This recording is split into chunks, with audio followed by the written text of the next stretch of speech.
My channel প্রিয় ছাত্রছাত্রীরা, তোমরা যারা জেনপাস ইউজি কাউন্সিলিং প্রসেসের মধ্যে দিয়ে যাচ্ছ, তোমাদের জন্য আরেকটা আপডেট নিয়ে চলে এসেছি। তোমাদের কিন্তু মপ আপ রাউন্ডের চয়েস ফিলিং আজ থেকে শুরু হয়ে গেছে।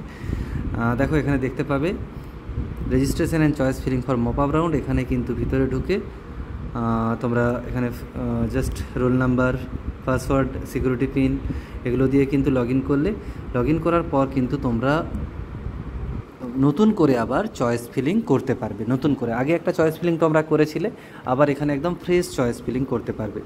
চলো ডেটটা আমি বলে দিই, এটা কদিন চলবে এখানে দেখে নাও। দেখো তোমাদের চয়েস ফিলিং শুরু হয়ে গেছে বর্তমানে। যেটা চলবে দেখতে পাচ্ছ পেমেন্ট অ্যান্ড সরি এটা না, এখান থেকে opting for mop up round payment and mop up round fee choice filling, এটা চলবে 27 থেকে 29, 27, 28, 29 3 দিন চলবে আজকাল পরশু। এবং এর জন্য যে রেজাল্ট সেটা বেরোবে অক্টোবরের 1 তারিখে, এবং তার রিলেটেড একই রকম ভর্তি প্রসেস চলবে 1 থেকে 4 পর্যন্ত। ঠিক আছে, এটা চলবে। এবার কারা মপ আপে অংশগ্রহণ করতে পারবে সেটা আমি একটু বলে দিচ্ছি, দেখে নাও। দেখো এখান থেকেই পাবে তোমরা জাস্ট WBJEতে ঢোকার পর এক্সামিনেশান রয়েছে। WBJEতে ঢোকার পর এক্সামিনেশানের মধ্যে জেনপাস ইউজি কালে এই পেজটা তোমরা পেয়ে যাবে। দেখো এখানে ডিটেলস অ্যাকচুয়ালি সব এখানেই থাকে, তোমরা এখান থেকে নিজেরাও দেখে নিতে পারো। কাউন্সিলিং নোটিফিকেশানটাতে যাচ্ছি, এখানে কিন্তু তোমরা ডিটেল পেয়ে যাবে কারা মপ আপ রাউন্ডে অংশ নিতে পারবে। দেখো এখানটায় রয়েছে সব।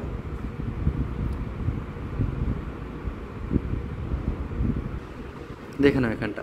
তো mop up round participation in mop up round optional মানে যারা ইচ্ছে হবে তারা বসতে পারো মপ আপ রাউন্ডে। কেউ হয়তো কলেজ পাচ্ছ না, তারা বুঝতে পারো। Candidate eligible for mop up round, কারা এলিজিবল দেখো 1 নম্বরে those who did not get any allotment in round 1 এবং রাউন্ড 2। ধরো তুমি চয়েস ফিলিং করেছিলে, রেজিস্ট্রেশন করেছিলে, কিন্তু তুমি ফার্স্ট রাউন্ড এবং সেকেন্ড রাউন্ডে কোনো কলেজই পাওনি, তারা এখানে বসতে পারো, এখানে ফিল আপ করতে পারো। 2 নম্বর those who paid seat acceptance fees, completed document verification and did not take admission round 1 round 2। ধরো তোমার কোনো কলেজ হয়েছিল রাউন্ড 1-এ অথবা রাউন্ড 2-তে, ঠিক আছে, তুমি হয়তো ওই কলেজে গেছো, ডকুমেন্ট ভেরিফিকেশানও করেছো, 1000 টাকা সিট অ্যাকসেপ্টেন্স ফিসটাও দিয়েছো, কিন্তু তুমি হয়তো ভর্তি হওনি। ধরো ফার্স্ট রাউন্ডে কেউ হয়তো আপগ্রেডেশন করেছিল, ভেবেছিল ভালো কলেজ পাবে, কিন্তু হয়তো সেই কলেজটাই রয়ে গেছে, অথবা অন্য কলেজ হয়েছে সেটাতেও তার পছন্দ নয়, কোনোভাবে মোটামুটি তুমি ভর্তি হওনি যে কোনো কারণে। ডকুমেন্ট ভেরিফিকেশান হয়ে গেছে, সিট অ্যাকসেপ্টেন্স ফিস 1000 টাকা দিয়ে দিয়েছো, কিন্তু ভর্তি তুমি হওনি কোথাও, তারা এখানে অংশ নিতে পারো। 3 নম্বর those who paid seat acceptance fees দিয়েছো, হয়তো কমপ্লিটেড ডকুমেন্ট ভেরিফিকেশান করেছো complete, but allotment in round 2 was cancelled. হয়তো তোমার অ্যালটমেন্টটা ক্যান্সেল হয়ে গেছে, অ্যালটমেন্ট হয়নি কোনো কারণে, কোনো একটা কারণে হয়তো ডকুমেন্টসের জন্য বা কিছুর জন্য হয়তো ক্যান্সেল হয়েছে, তারাও এখানে বুঝতে পারো।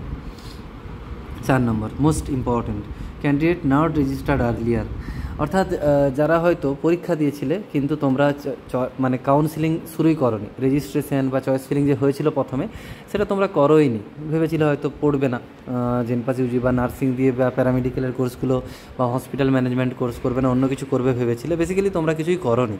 ফ্রেশ ক্যান্ডিডেট যারা, তারাও কিন্তু এখানে অংশগ্রহণ করতে পারো। ঠিক আছে, আর কিছু আছে? ঠিক আছে, মোটামুটি এই টাইপের ব্যাপারগুলো রয়েছে। আচ্ছা, এখানে যারা প্রিভিয়াসলি রেজিস্ট্রেশন প্রথমবার করেছিলে, ঠিক আছে, কাউন্সিলিং প্রসেসের মধ্যে দিয়ে যাচ্ছে, তাদের এখানে একটা ফিস দিতে হবে, 200 টাকা রেজিস্ট্রেশন ফিস লাগবে। আর যারা ফার্স্ট টাইম করবে, নিউ ক্যান্ডিডেট, যারা একদম ফ্রেশ ক্যান্ডিডেট, আগে নট রেজিস্টার্ড, আগে কোনো রেজিস্টার করেনি, তাদের ক্ষেত্রে একটু বেশি টাকা লাগবে স্বাভাবিকভাবেই, তাদের ক্ষেত্রে লাগছে 700 টাকা। ঠিক আছে। আচ্ছা, all participation previously registered and new register সবার জন্য in the mop up round will have to give their choice ফিলিংটা করতে হবে প্রত্যেককেই, কিন্তু এটা বলা হচ্ছে। আচ্ছা, তারপরের জি পয়েন্টটা দেখে নাও। The candidate must consciously note that she or he want to participate in mop up round his earlier allotment if any, যদি আর্লি কোনো অ্যালটমেন্ট থেকে থাকে, হয়তো ফার্স্ট রাউন্ড বা সেকেন্ড রাউন্ডে এসেও কোনো অ্যালটমেন্ট সে পেয়েছিল, ইজ অটোমেটিক্যালি ক্যান্সেল, সেটা কিন্তু ক্যান্সেল হয়ে যাবে, ওটা কিন্তু আর পরে ক্লেম করা যাবে না, ওটা তোমার ক্যান্সেল হয়ে যাচ্ছে, তুমি কিন্তু ওটার ব্যাক পাবে না। ঠিক আছে, এবার এখানে এসে যদি মপ আপ রাউন্ডে কোনো কলেজ পাও ভালো, সেখানে ভর্তি হতে পারো, যদি কোনো কলেজ না পাও সেক্ষেত্রে কোনো কলেজই কিন্তু তোমার আর থাকছে না।